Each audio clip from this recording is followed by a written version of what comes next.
You're listening to the Packernet Podcast Network.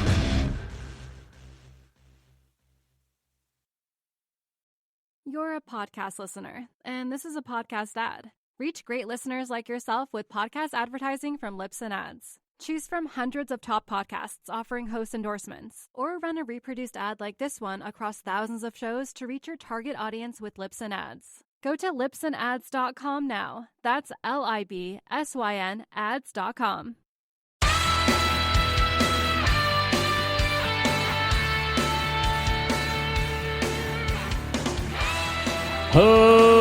Ladies and gentlemen, welcome once again to the Packernet Podcast. I am your host and resident fanalist, as always, Ryan Schlick. Check us out online, packernet.com. Find me on Twitter, pack_data.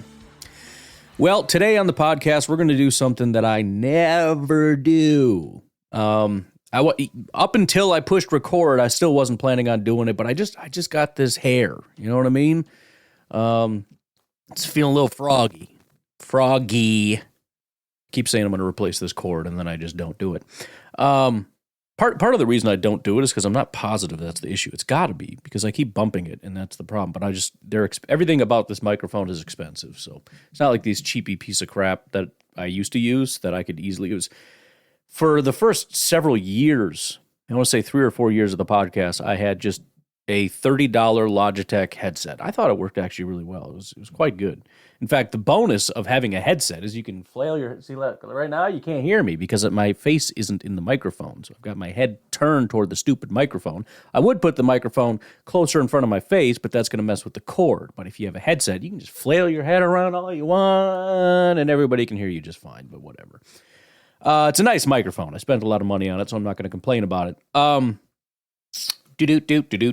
Beep. Today we're going to... as I said, do what I never do. We're going to rank all 32 teams in the NFL. We're going to do all 32 teams. And here's the other thing. I'm not done. So this is probably why I've decided to do it.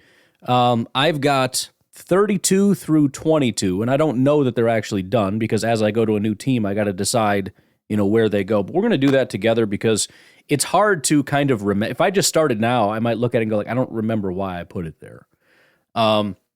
But I want to give you sort of the ground rules, first of all, because one of the reasons I never do this stuff is because, again, I just have this sort of perfectionist mentality.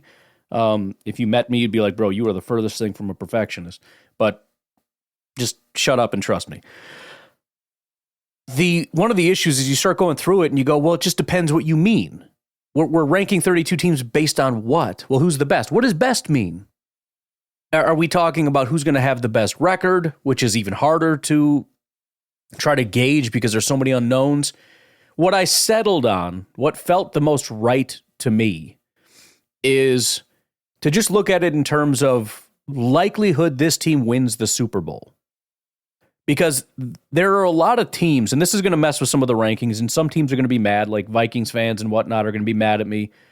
And I understand that, but you have to understand, I have to give extra credit to unknowns. So that would be every team with a rookie quarterback, with the exception of the Vikings, because you've already said you're not going to play him. Otherwise, I would give you a boost. And even teams like Carolina, who I did put below Minnesota, but still teams with teams like Carolina, where you look at it and go, well, I mean, maybe. What if Bryce does take a step? They bolstered the offensive line a little bit. They went out and got, I think, Xavier Legette. They got, what's his name? I already forgot my favorite running back in the draft. I mean, they did some stuff. If Bryce takes a step, dude, I mean, it could happen. But you got to give them a boost over guys like Sam Darnold, who we know what Sam Darnold is. I'm sorry. I know that Vikings fans want to pretend we don't and that something magical might happen. To be honest, I have more faith in the Giants quarterback taking a step than Sam Darnold, because the Giants quarterback actually has been decent up until last year. Sam Darnold has never been good at anything. But anyways, before we get all off into the weeds, we got to kind of go a little bit fast. I tend to get long-winded about all my things, but we got to remember 32 teams takes a long time. If I take 2 minutes per team, that's over an hour. So It's the thing with mock drafts. I always used to do mock drafts. I try to do them quickly, and it's like, this is taking forever. So anyways, let's get started immediately here. First off, the worst team that I put here was the New York Giants. I want to bring to your attention real quick a little project that I was working on the side. I don't know if I'm going to make more of this, but I talked before about DVOA and how, if you looked at the Packers and the Lions toward the end of the season, the Lions' trajectory was going down, the Packers was going up. So I wanted to look at that for all 32 teams, and so I did. I just went out and got a slope and then just got just created a line chart out of it, and I extended the lines outward a couple weeks. So, you just get a line chart with a trend line and extend the trend outward just a little bit. You go too far, you're going to end up with the greatest teams of all time and the worst teams of all time.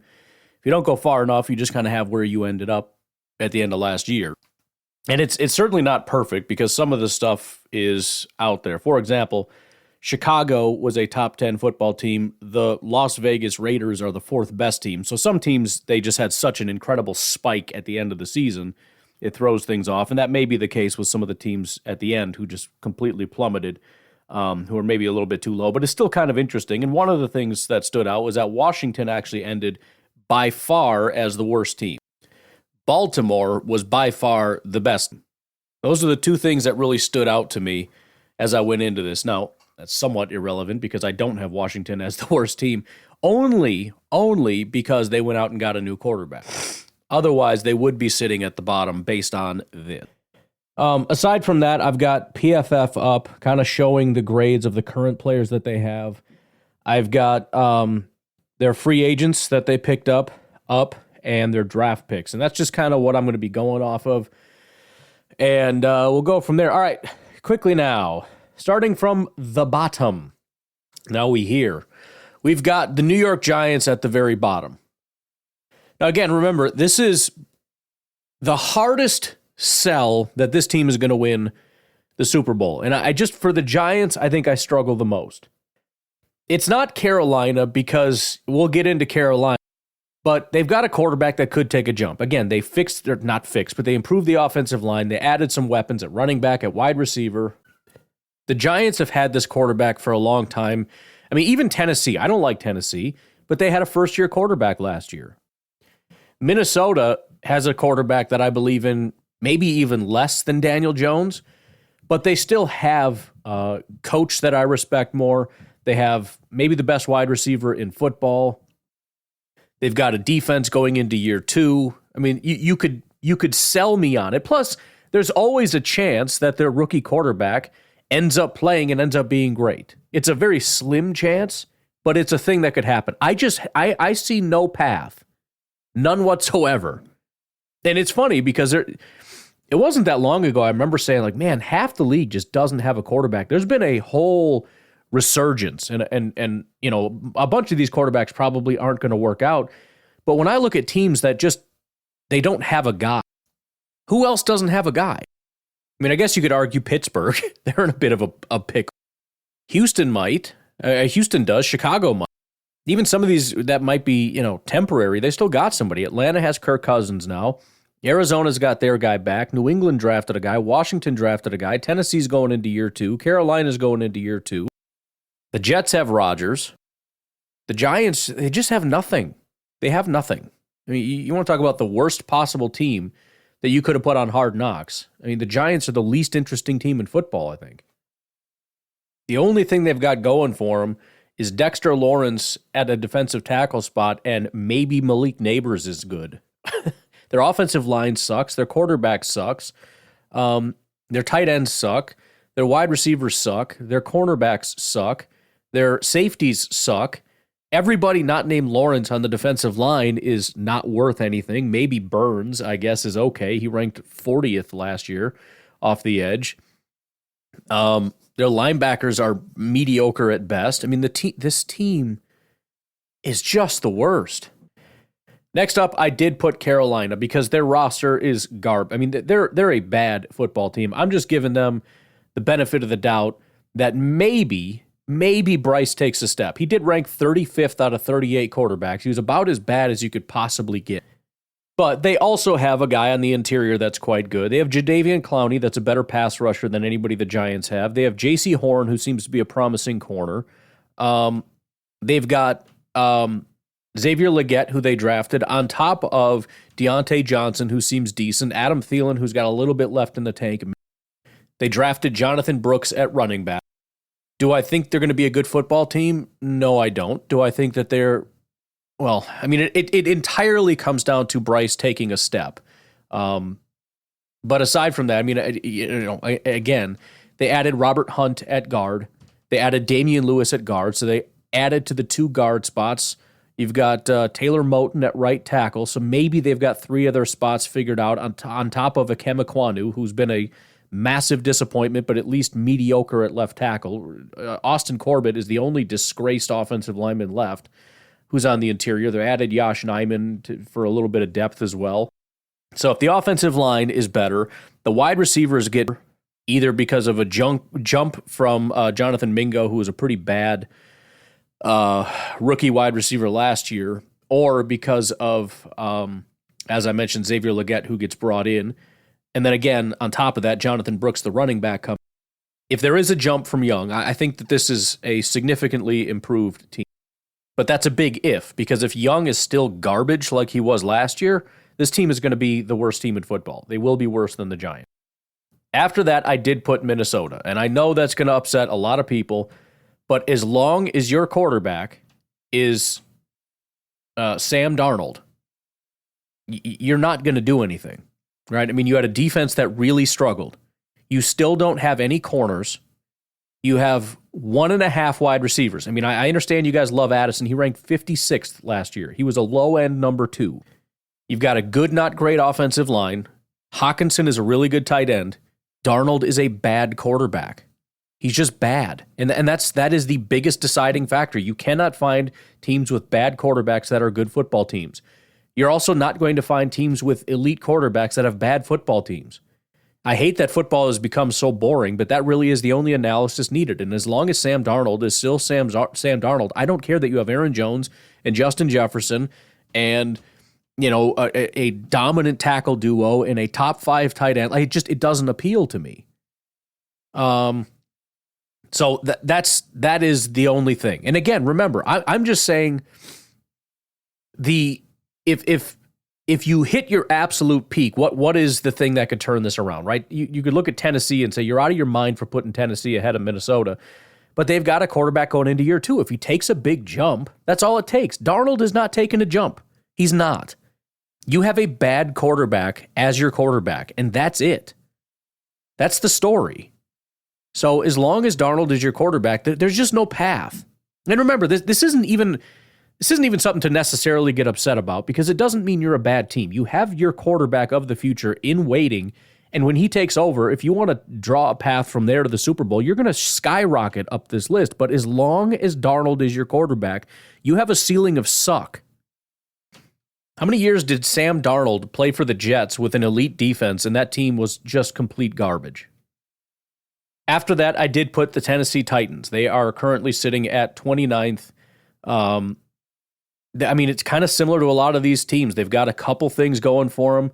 They got an okay running back. They drafted Latham to be their tackle. We'll see if that pans out. I'm kind of iffy on that. They're putting him at left tackle. That Nicholas Petit-Frere, who they got a couple years ago, has been horrific at right tackle. The offensive line is just a disaster. Peter Skoronski was pick 11 overall. He was terrible in year 1. But you got Will Levis, who was bad last year. You ranked 30th out of 38, but he didn't play the entire season. I mean, he didn't play until week 8. If he takes a step in year 2, you've got Calvin Ridley there, who's a talented wide receiver. You've got Hopkins, who actually still ranked quite high. He was the 18th best wide receiver in football. You've got some weapons at wide receiver. Now, I still struggle because the team is not good. You don't have a good offensive line. You don't have a tight end.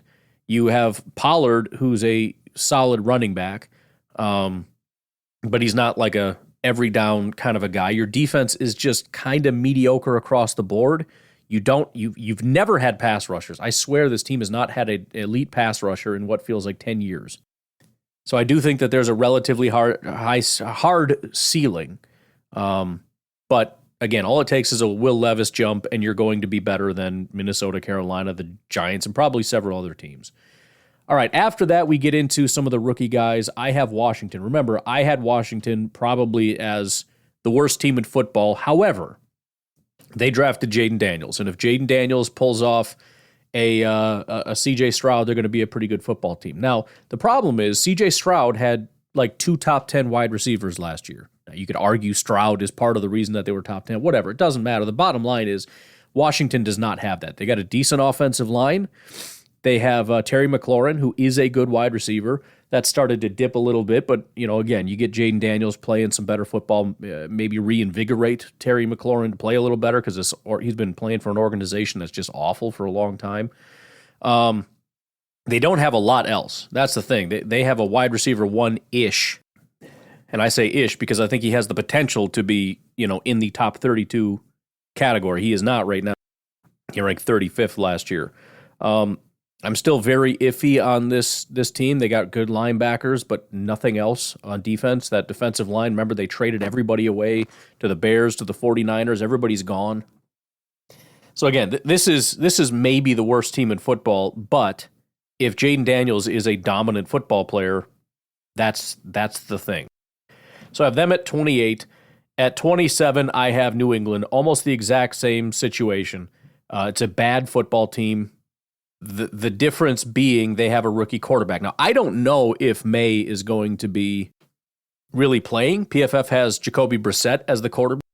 But bottom line is they have a better team than Washington does. They might not have a wide receiver that's quite as good, because I don't think that they do. But I think with Hunter Henry, they have a better tight end situation, and they certainly have a better defensive situation. They've got some really good corners. They got Christian Barmore, who emerged as a really good interior guy. Matthew Judon is whatever, but he's decent enough, I guess. Jabril Peppers had an amazing year at safety last year. He ranked 5th. Jelani Tavai at linebacker ranked 4th. Now, maybe some of this is kind of fluky because some of these guys just kind of exploded out of nowhere. But they have a better defense, a better offensive line, better tight end situation. And as far as depth, probably better wide receivers, even though the number 1 isn't quite as good. But New England more than likely still going to be a bad football team.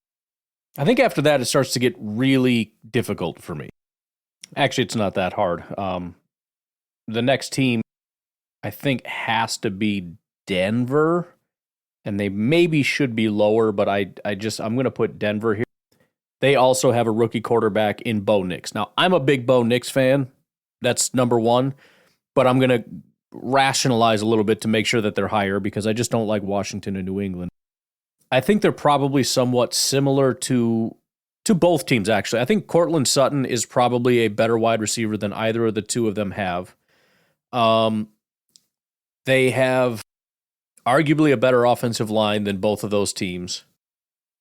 The defense probably isn't quite as good as New England, but it is the second best defense. And so I'm going to say that with the head coach that they have, new quarterback, year 2, kind of getting this thing rolling a little bit. I don't believe in them. I don't like them, but I am going to put them 26th ahead of New England and Washington. I think after that, I'm going to have to put the Raiders. One of the other variables that's in this, and it's going to come up with several teams, Chicago, the Jets, Philly. One of the things that kind of has to come up is culture and just kind of wild variables about things. I don't mind the Raiders roster very much. They have a tough quarterback situation for sure. It's not as bad as Tennessee or Carolina necessarily, but you've got a guy going into year 2, Aiden O'Connell. I know not as much as expected of him, but I mean, he rated higher than those two, having played a half a year. They have Devontae Adams. I mean, significantly better wide receiver group. Devontae Adams. They have Jacoby Myers, who's a decent number 2. They drafted Brock Bowers. They actually have a really good offensive line. They have a really solid defensive line with Max Crosby, and Malcolm Kuntz had a really good year last year. They have Christian Wilkins now that they brought in on the defensive line. Jack Jones seems to be a good cornerback, so they have at least one. I don't necessarily hate the team, but they have a relatively bad quarterback, and they have a team that is just kind of a disaster. For example, you have Devontae Adams basically just saying, "Get me the heck out of here." It's just not a good football team, and it's not a team that seems like a lot of people want to play for. I think after that is going to have to be the Cleveland Browns.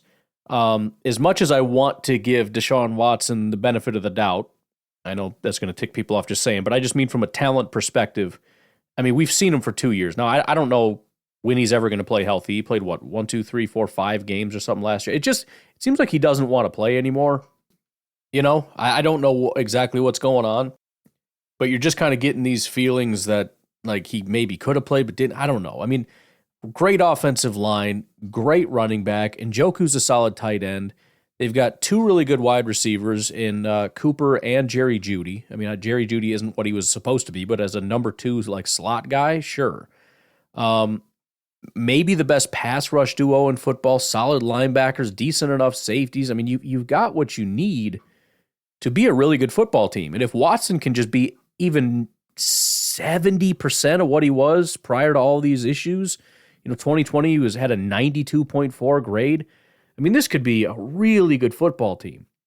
And I'm maybe getting away from how I said things are supposed to be, where you could come up with a storyline. I just don't know how convincing it would be, because you'd have to convince me that despite him just not being a good football player since these allegations, that suddenly he's going to figure it out. I just feel like he's checked out.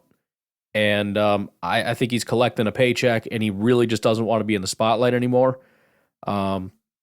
I think he wants to avoid it as much as possible, but he doesn't want to avoid all that money, so he's going to limp around and say, "I'm too hurt and I can't do it." And I kind of feel like he's done. It's just how it feels. Maybe I'm wrong. Maybe he's going to emerge, but I just think it's done. Plus, it's Cleveland. It's hard to buy into Cleveland. It's never been a good thing. All right, why don't we take a break? So we have made it through 24, which I think is a decent chunk. So we got the Giants, Carolina, Minnesota, Tennessee, Washington, New England, Denver, Las Vegas, and Cleveland so far on the list. It's kind of getting very nuanced at this point. Probably could change a few things, but I'm just kind of just trying to work my way through this. We'll take a break. We've got at least one more NFC North team is going to drop at some point. I know they're coming up. Chicago is going to fit in here somewhere. I just, I'm trying to be honest and unbiased. I think the path for them to be a really good football team is just, we haven't reached that point. Got some other really interesting ones to discuss, like the Jets and Philly, but we'll get to that when we get to that. We'll take a break. Patreon.com/pack_daddy is where you can support the podcast. We'll take a break. We'll be right back. So I'm kind of looking at a pile here. Tampa Bay makes sense. Chicago makes sense. I want to kind of look into these teams. I think Baker has been really underrated for a long time. The idea is he's just been this garbage quarterback, and then suddenly was like good. No, he's been a very good quarterback, had 2 bad years, and then got back into being what he was. The problem I think I have there's several problems, and I'm not definitively putting Tampa here quite yet, but just kind of thinking through it. The offensive line on the interior is horrific. They don't have tight ends. They do have some decent wide receivers. They don't have a running back. The defense, they've got some really good stuff and some really bad. That's kind of how the team just feels. They've got really good players and really garbage players, as opposed to a lot that just have kind of mediocre type teams, I guess. If we kick over to New Orleans, they've got Carr now. Carr kind of sets a floor, but still really bad offensive line. They did bring in Fuaga.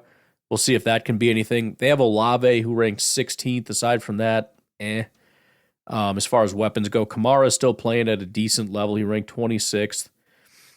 I think New Orleans is probably ahead of Tampa Bay a little bit in my mind, but it's real tough. If Fuaga is not good, this offensive line is going to be awful.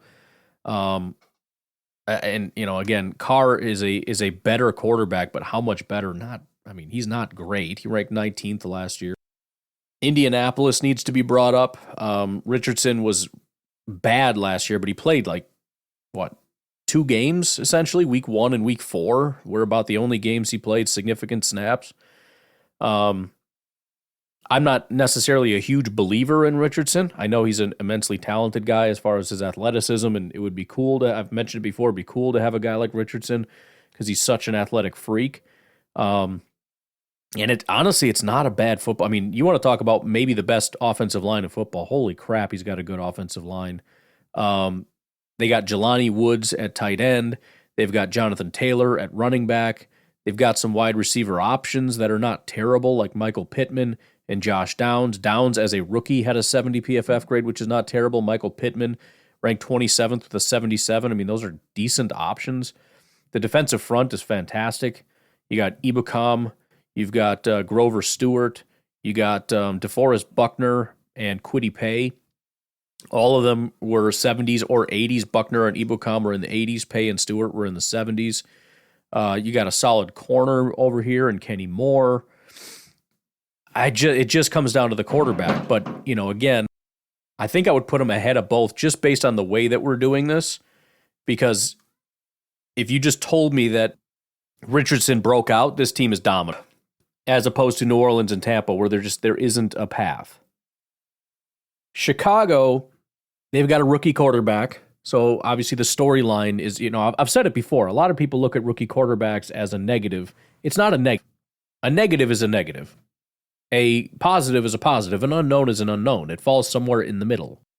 Having an unknown is better than having a negative. I think the offensive line is okay. Cole Kmet is not as good as Bears fans say he is, but he's decent. I think Swift is a wildly overrated player by Bears fans. He's really not very good.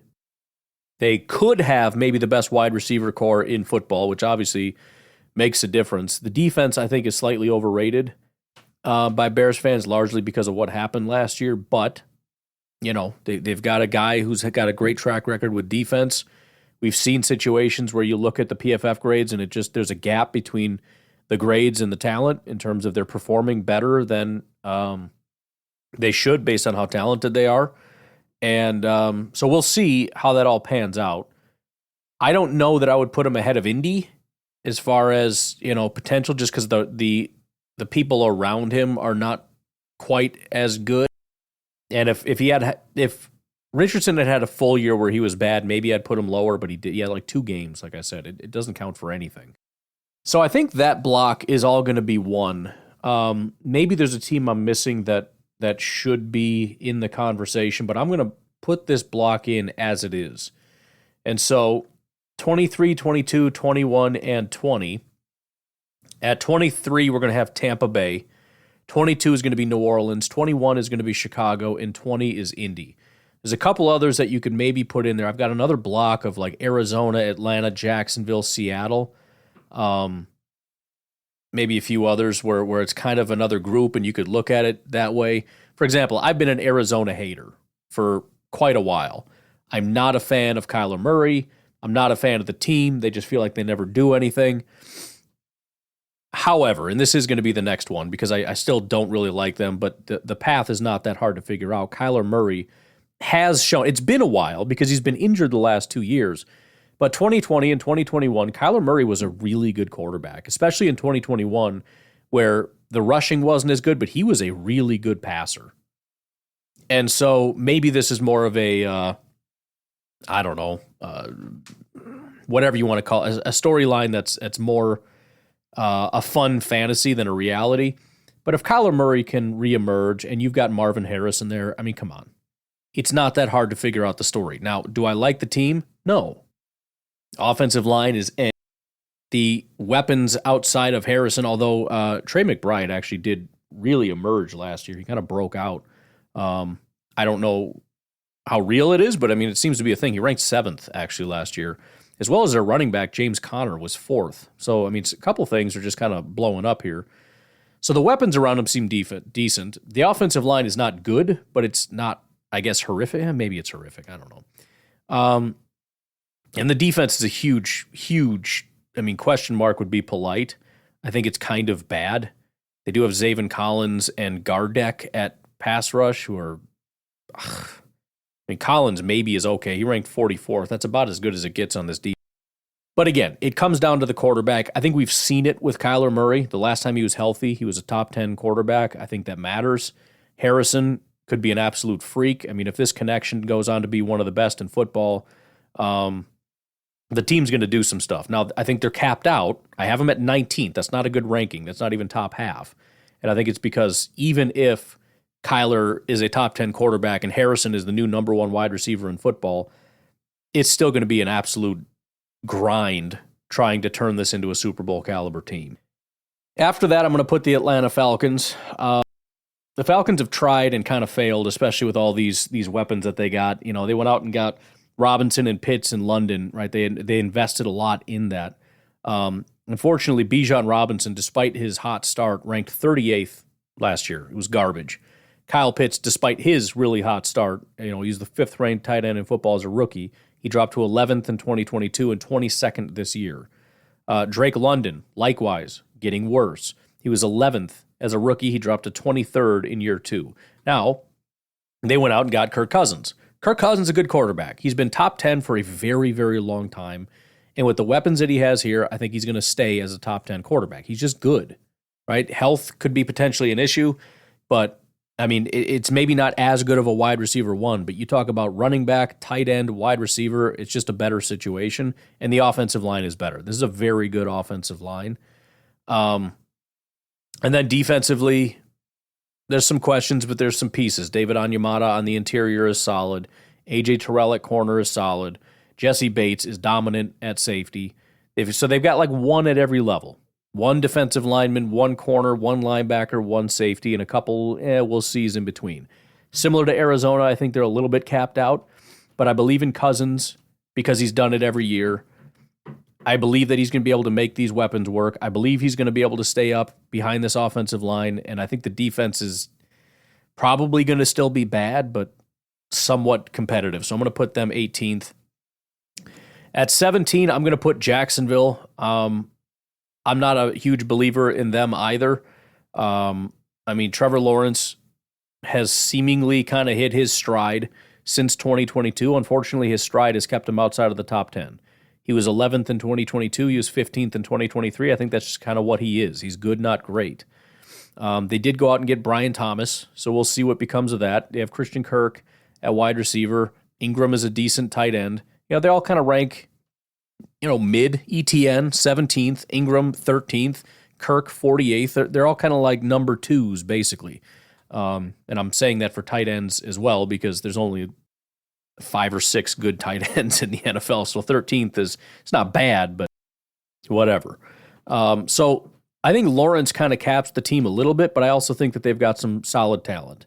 The defense has got some guys that grade out really, really well, including Savage. We'll see if he can continue what he did last year. But again, I'm kind of a believer in Savage. I think the Joe Barry thing really messed with him. He emerged in 2020, kind of, you know, a 72 grade. Joe Barry just blew the freaking thing up. He was terrible this last year. For whatever reason, he kind of got back into his stride. He was the 15th ranked safety in all of football. They've got another decent safety in Andre Sisco. They've got 2 really good linebackers. They got 2 solid corners. They've got Josh Hines Allen, also known as Josh Allen. I'm not calling him Josh Hines Allen. It's so stupid. Like, I'm changing my name. Like, okay, you self-important douche. I don't care. Everyone has to call me this now. No, dude, you're Josh Allen. I'm going to call you whatever the hell I want to call you. God, I hate that so much. A lot of these football players are doing that now. Like, you know, it's like, my name is Jack Smith, and then after you've been calling him that for a year, it's like, my name is now Uzuku Smith. What the hell's Uzuku? It's like, it's a name I decided I'm going to take on now. It's my new name, Uzuku. I'm not calling you Uzuku Smith, bro. Shut up. Anyways, Josh Allen's a good pass rusher.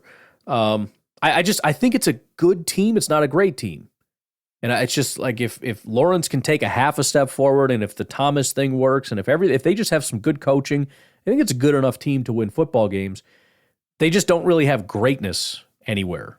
You know what I mean? Like, they don't have a top 10 player anywhere. Josh Allen's about as close as they come. Lawrence got close 2 years ago. But I don't know. I'm not a huge believer. After that, I'm going to put Seattle. it's real tough because there's just so many different positives and negatives here. The whole thing with Geno is really odd, with him kind of emerging suddenly as a pretty solid quarterback. And by pretty solid, I mean about as good as Trevor Lawrence. He ranked 14th this past year. He actually ranked 9th the year before, even though he graded out lower. It just means that we're not as good of quarterbacks in 2022 as there was in 2023. But, I mean, he was solid. They've got, look, you got a good quarterback with 2 number 1 wide receivers and a borderline top 5 running back. It's hard to not really appreciate that situation and see it for what it could be.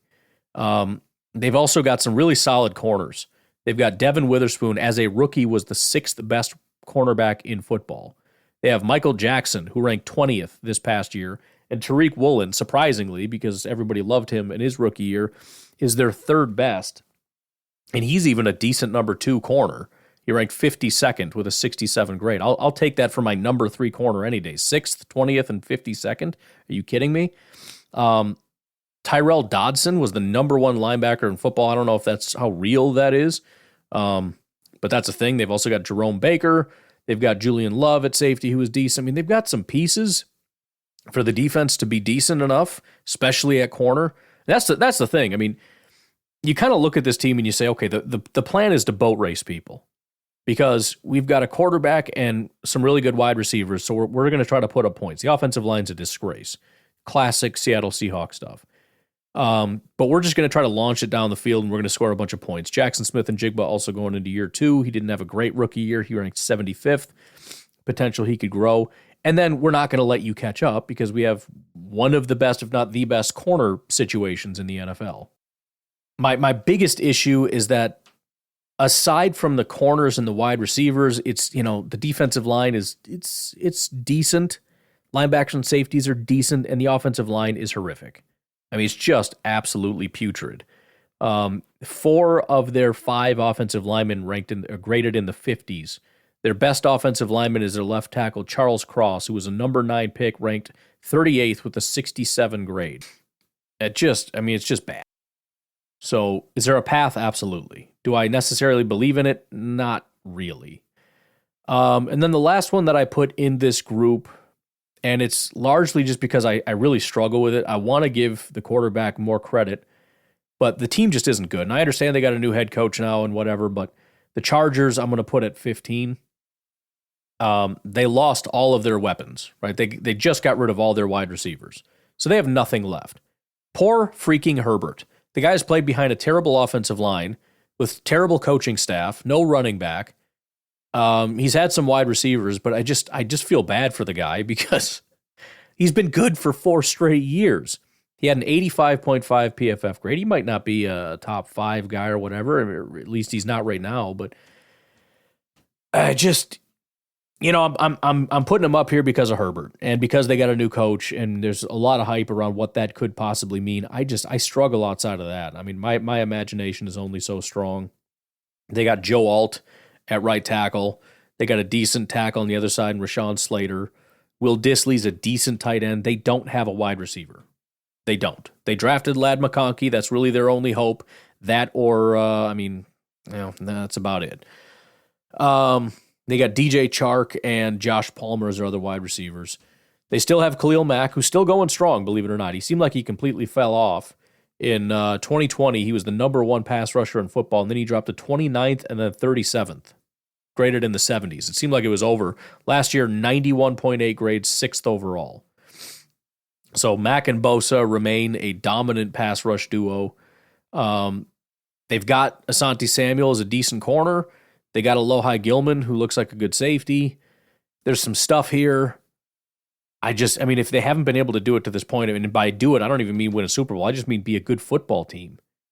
They're struggling to get into the playoffs with Herbert, and they had 2 really good wide receivers, and they've had Mack and Bosa forever.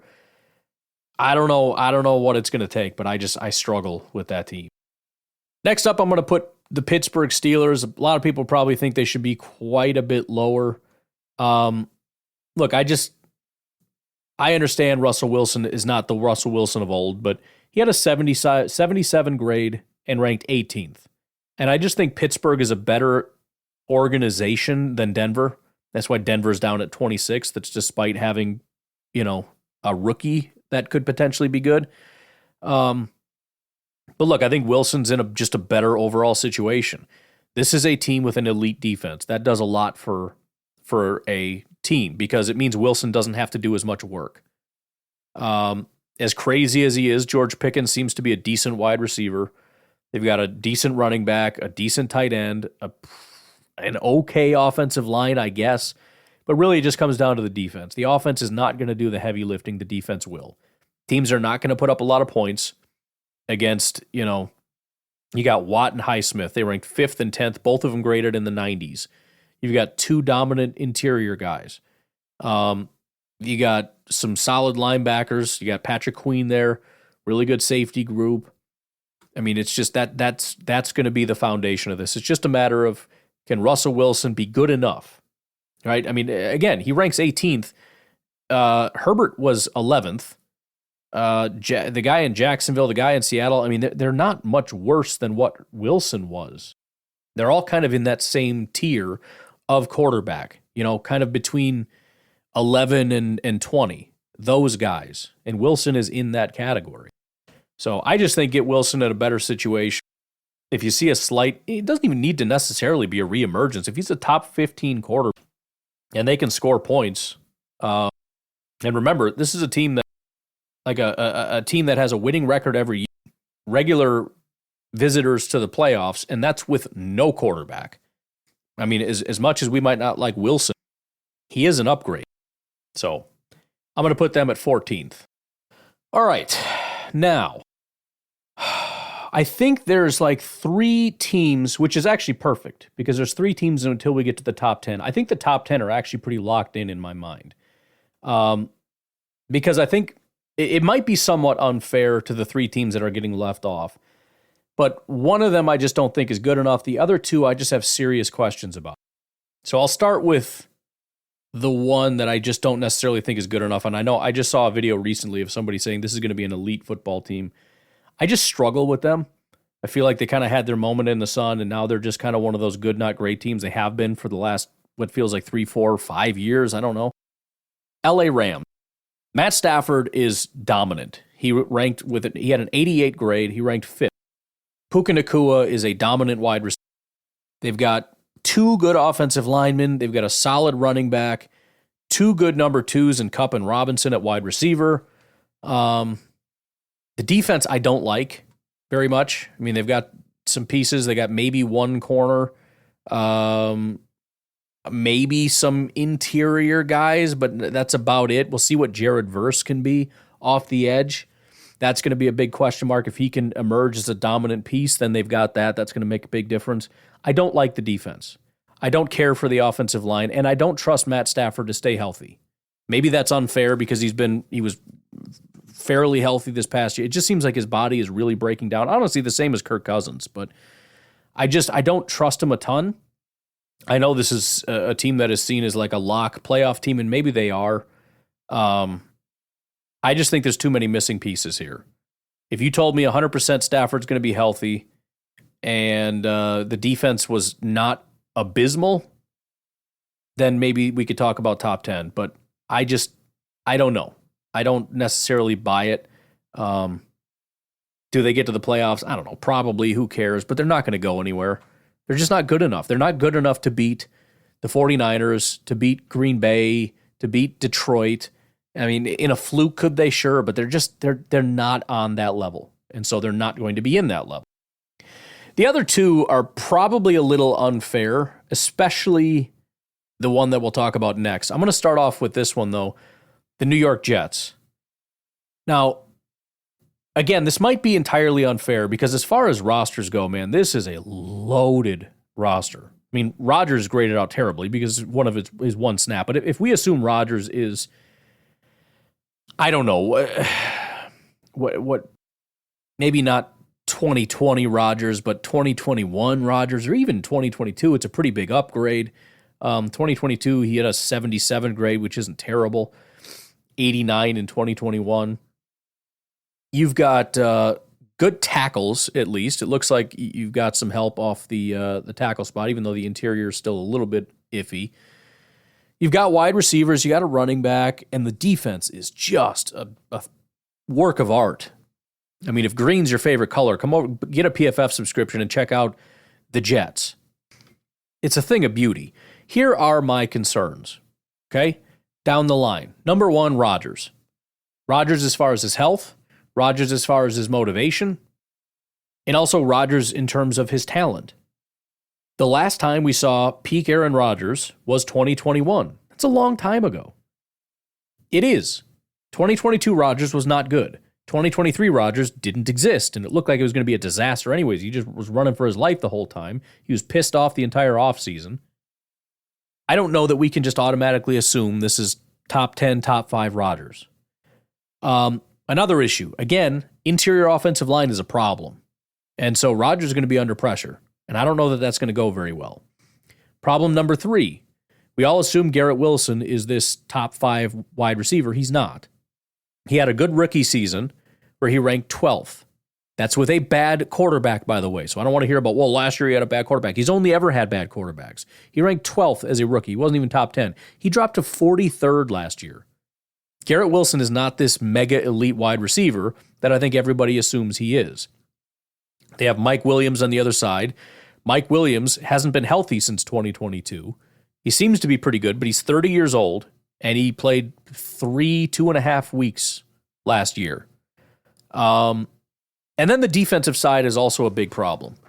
Because, and this really is a team problem, we know that this team culturally is disastrous. It's bad, right? That matters.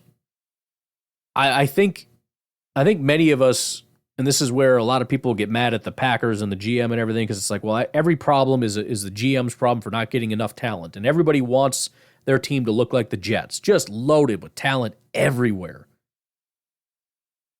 I have a theory that the culture of this team is a serious problem. And if you don't agree with me on that, let me ask you a question. Last year, the Jets were bad, right? Right.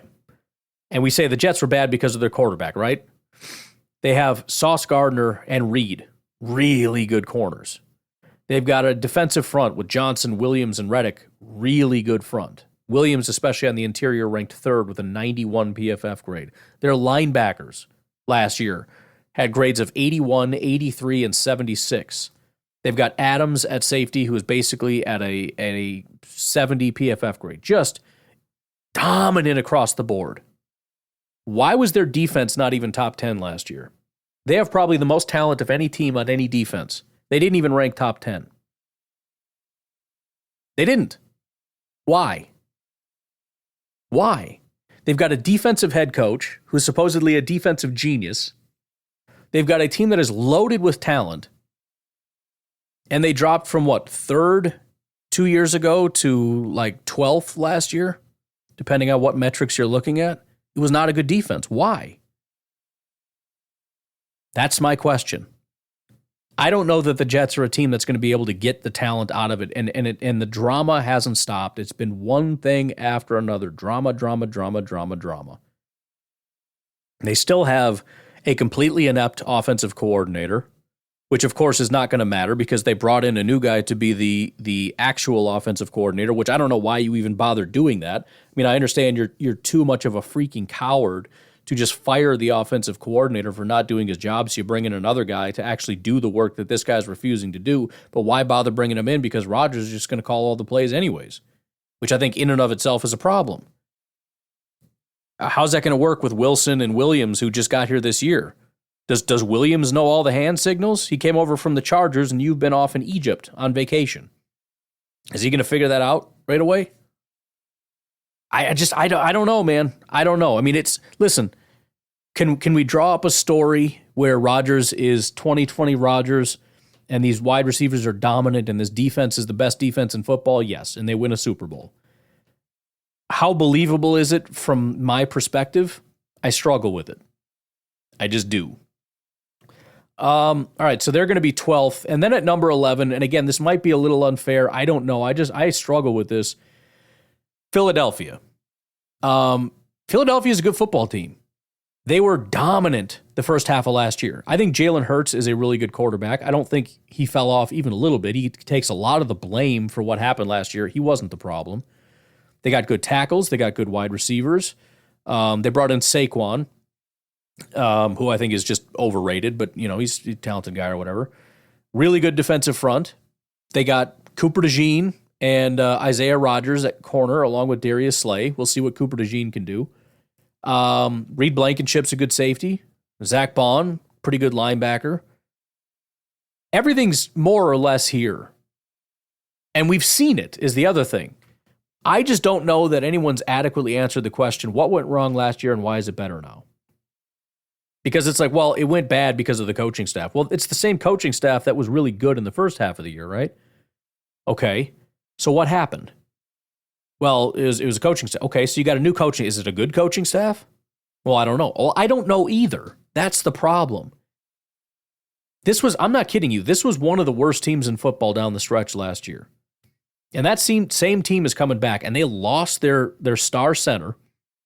So we'll see how well this tush-push thing worked. You got a brand new center in Juergens, massive downgrade. The offensive line is starting to fall apart. The interior is just not very good. You've got A.J. Brown, who's a top 10 wide receiver. You got Devontae Smith, who ranked 32nd last year, which is good, right? He's a low-end number 1, high-end number 2. That's perfect.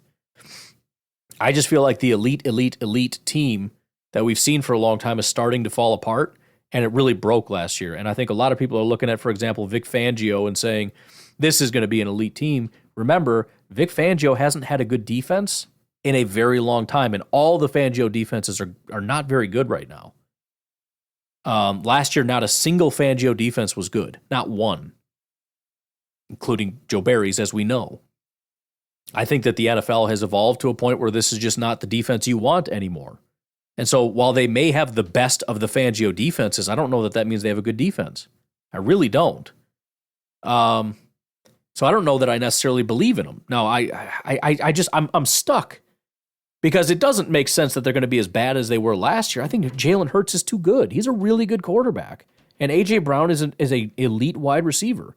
And they have good tackles, and Goddard's a good tight end, and Smith is a good wide receiver, and Saquon's a decent enough running back when he can stay healthy. And they have a good defensive line, and they maybe have good corners. I don't know. When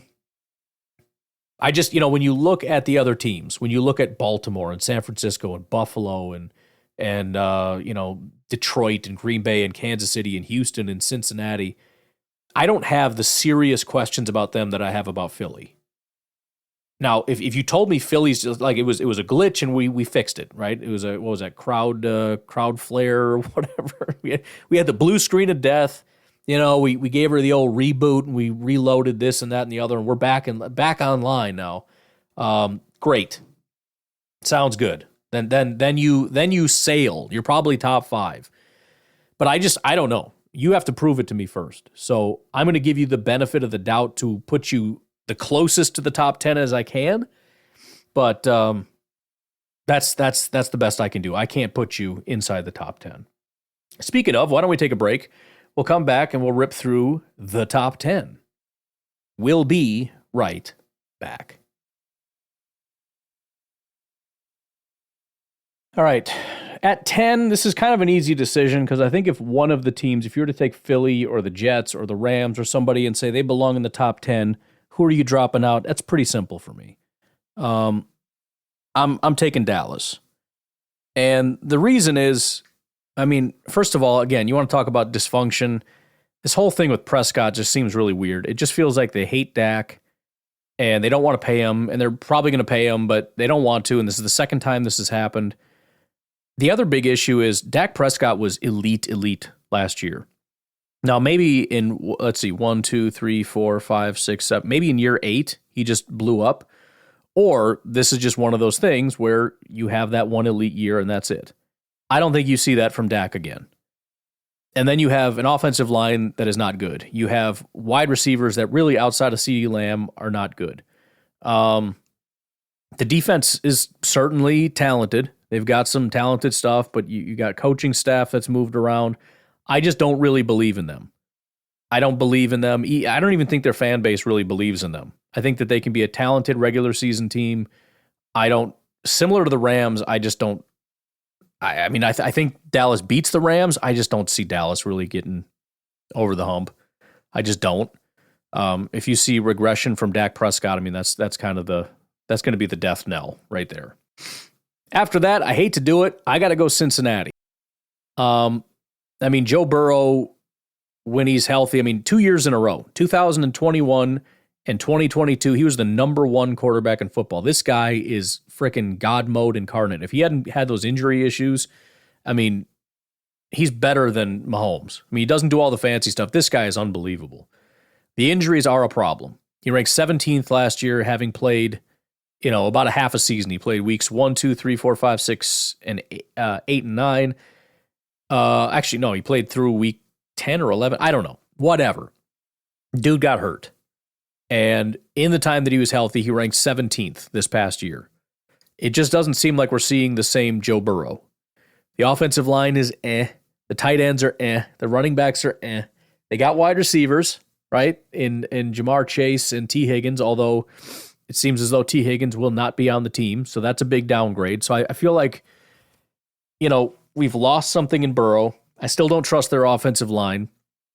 They've downgraded at wide receiver.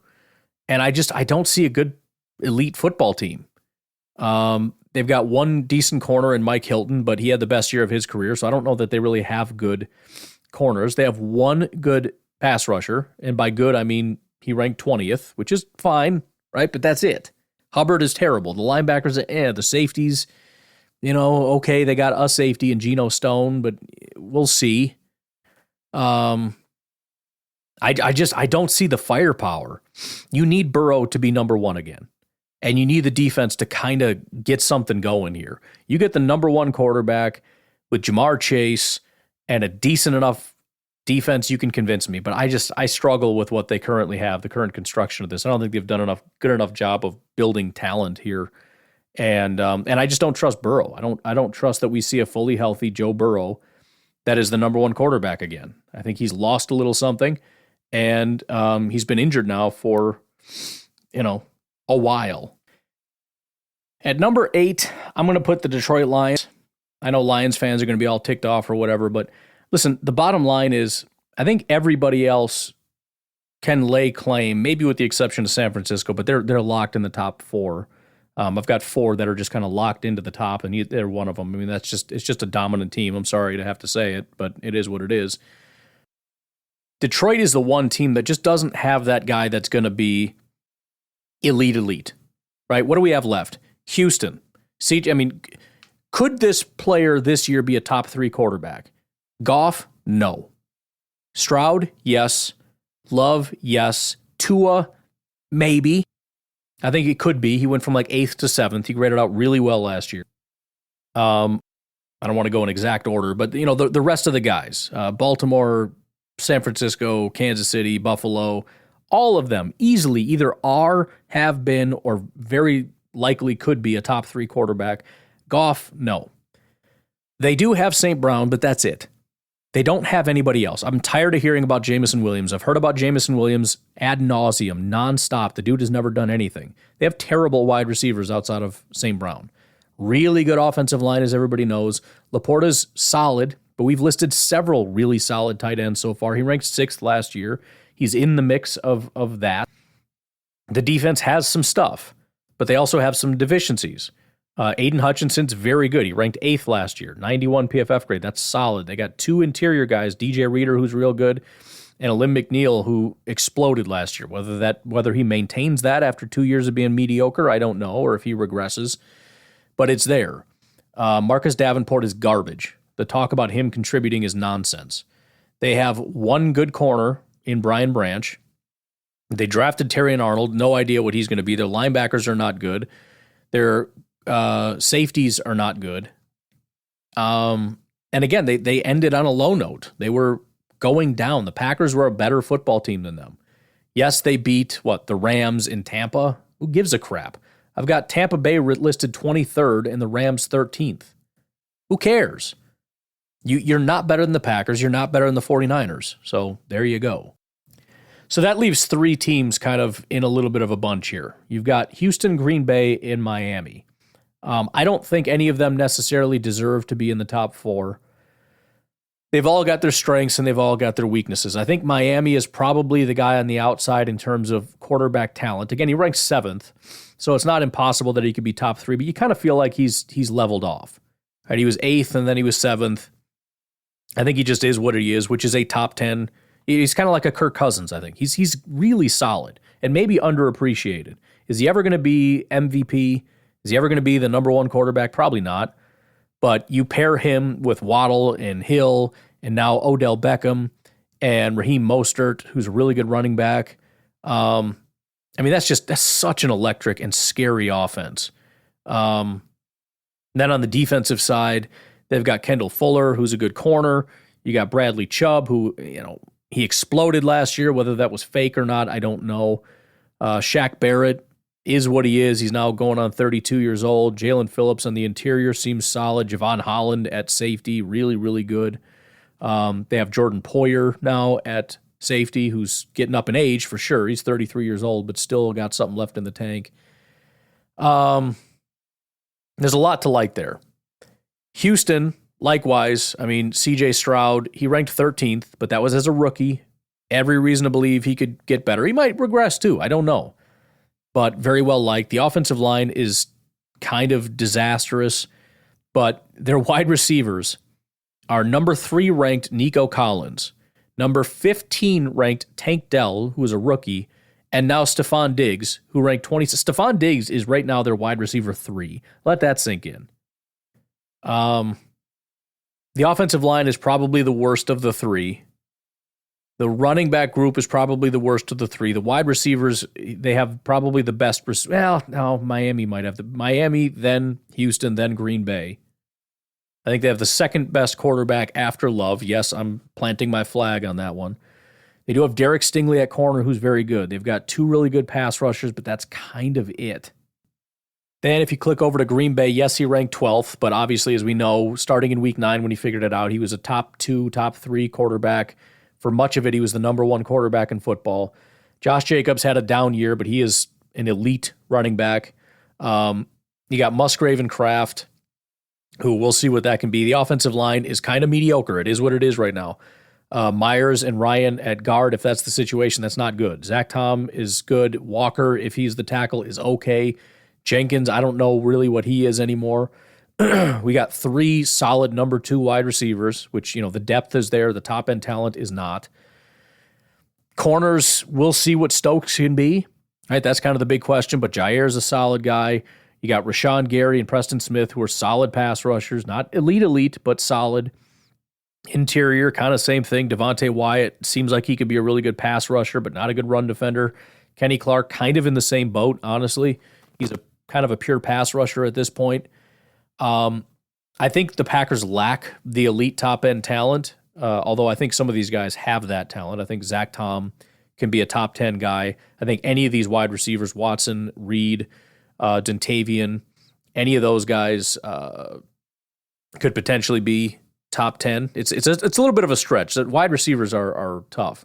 I think Love can be top 3. I think Jacobs can be a number 1 running back. I think Musgrave, more so than Kraft, but either one of them, certainly Musgrave has the ability. We just saw it at the end before he got hurt, which is why I believe in him. Has that ability. And then the defensive changes with the coaching staff on top of Javon Bullard, Xavier McKinney, Edgerrin Cooper at linebacker. I mean, it's really tough to figure out where to sort these. I think I'm going to put Miami on top just because they were last year. I think I'm going to give them the respect that they were the bigger powerhouse last year. I am going to put Green Bay ahead of Houston, but it is close. And the only real reason is because I do believe in Love more than Stroud. The wide receivers are not as good. The offensive line is better. The running back situation is better. I think our tight end situation is better.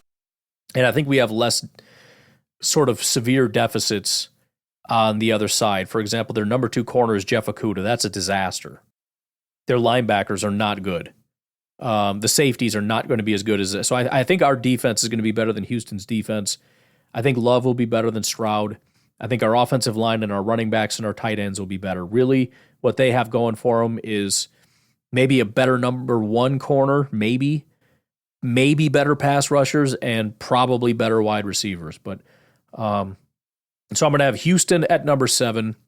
I'm going to put Green Bay at number 6, and I'm going to put Miami at number 5. Now, as for the other guys, and again, it really just depends how you ask the question, because some of these guys, like my number 4 team, the Buffalo Bills, you kind of look at it and go, yeah, okay, they're talented, but when are they ever going to do anything? They never do anything. Plus, they lost their number 1 wide receiver. Listen, Buffalo's dominant. They've always been dominant. Josh Allen was the number 1 quarterback in football last year, probably should have been MVP, but, we got to praise the almighty Kansas City Chiefs quarterback, Patrick Mahomes, who shall always be praised as the top quarterback, even though he just wasn't last year. Josh Allen's on another level. Now, he's going to have to make it work with Curtis Samuel and Khalil Shakir. We'll see how it goes. They got a decent running back situation. I think they have I just think they have a good play caller on offense with again, the best quarterback in football last year. It's hard to compete with that. I mean, the fact that the number 1 quarterback ends up 4 is bad enough in itself. But listen, they've got Greg Rousseau, who's really coming into his own. He's gotten better every year. 73, 81, 87 are his 3 grades. Continues to ascend. You got some really solid corners. The 2 corners on the outside ranked 8th and 11th last year. They do have some question marks in other places, especially at safety. I think they're going to be a really good football team. I think they're going to continue to dominate. Do I think they're going to win a Super Bowl? No, I don't. Do I think they can win a Super Bowl? Yes. And if the Packers don't win, the one team that I'm absolutely rooting for is Buffalo. I like Buffalo. They've always been kind of my second favorite team. As long as they're not an elite team, I don't really care. I just hate when teams win all the time, especially if they beat us. Buffalo doesn't beat us. They don't interact with us. I don't really care about Buffalo. So that's what it is. Number 3 is San Francisco. I can't, we could talk about San Francisco and the potential decline, and is Ayuk going to leave, which again, I don't think he's going to, but he's requested a trade, and Brock Purdy's not actually that good and he's going to regress, which he may. Maybe last year was a complete fluke, but does it matter? I mean, they were this good when Brock Purdy ranked 6th last year. How many years did they have a guy that was ranked like 16th, 17th, 20th, and they were still as good? Offensive line never really grades out very well, but they always block like crazy. McCaffrey is maybe the best running back in football. Ayuk ranked 2nd in the NFL last year, ahead of Deebo Samuel, who was 12th. They have like 2 top 10 wide receivers. They have the number 1 tight end in football, Kittle, last year. He ranked number 1. Number 2 running back. Number 6 quarterback. I mean, it's just, and the number 2 left tackle. They added Ricky Pearsall in the first round at wide receiver, so they got another first-round wide receiver. You got Bosa off the edge, who's a freak. You got 2 really good corners. You got Fred Warner still tearing it up on the interior of this defense. Hufanga and Jair Brown had a good rookie season. It's just a good football team, man. There's no way around it. I hate them. I wish they weren't so good. They got a great coach. They got a quarterback now that seems better than what they've had. They've got just dominant weapons across the board. It just is what it is. The number 2 team, I haven't been as high on, but it's impossible to deny what they did last year. I was rooting for them big last year. They kind of fell apart.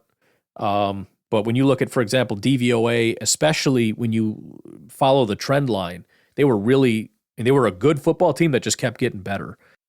I mean, Lamar Jackson had a phenomenal year. He ranked 3rd via PFF, but whatever, arguably the best, obviously, depending on who you ask. They just make it work. I mean, you could ask questions about the offense.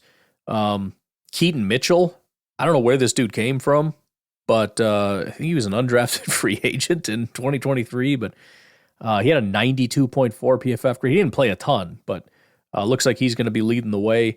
Really good tight end in Andrews. It's kind of like Kansas City where you got your quarterback, you got your tight end. Flowers is their wide receiver, Zay Flowers. As a rookie, he ranked 30th, which is perfectly adequate. And Bateman is their number 2. They make it work. And then you come to the defense where it's just solid across the board, man. I mean, they don't have a bad player. In fact, the worst player on this team as far as PFF grade is Marlon Humphrey.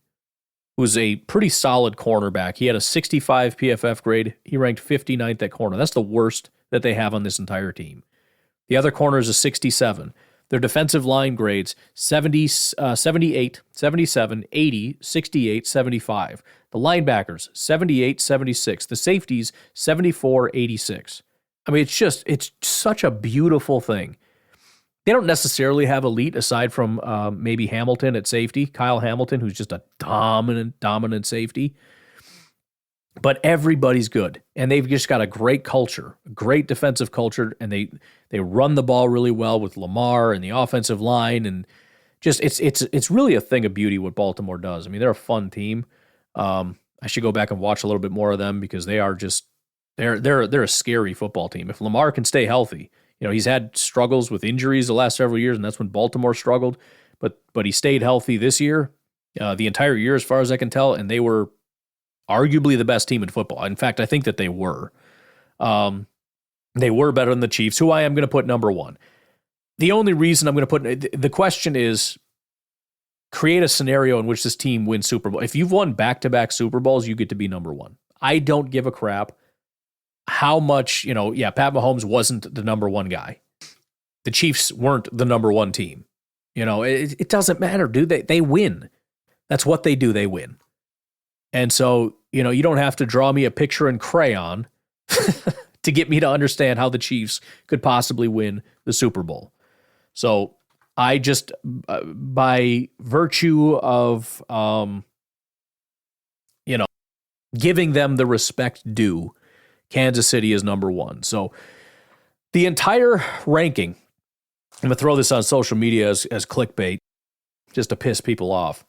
My entire ranking from 32nd to 1st, with the question being which team has the highest likelihood of winning the Super Bowl this year. At 32, the Giants, then Carolina, Minnesota, Tennessee, Washington, New England, Denver, Las Vegas, Cleveland, Tampa, New Orleans, Chicago, Indy, Arizona, Atlanta, Jacksonville, Seattle, the Chargers, Pittsburgh, the Rams, the Jets, Philly, Dallas, Cincinnati, Detroit, Houston, Green Bay, Miami, Buffalo, San Francisco, Baltimore, and Kansas City. There you go. I did it. I finally did it. I did a top 32 list. I don't feel good about it at all, which is why I don't do them. But we did it, and now you know.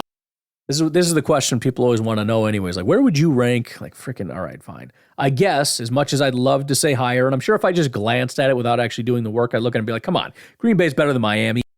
Green Bay should have beat Buffalo. Like, this it should be high. It just is what it is, man. If I'm being fair, and again, I mean, if you locked in Jordan Love as the number one quarterback, okay, I'll put him ahead of Miami, ahead of Buffalo. I don't know if I can go any higher than that, though, just because San Francisco, Baltimore, and Kansas City just win. And San Francisco just beats us, specifically. They win specifically against the Packers. It's what they do. So I don't think I could push them any higher than that. Until they do, until Green Bay goes in and they beat San Francisco and they beat Kansas City or Baltimore in the Super Bowl, at which point we'll have a conversation. But at this point, that's what I'm doing. And that's even with kind of giving Green Bay some benefit of the doubt that I probably didn't give other teams. Oh, well, it's a Packers podcast. Deal with it. Anyways, I'm going to get out of here. You guys have a good rest of your day. I will talk to you tonight, tomorrow, whatever. Have a good one. Bye-bye.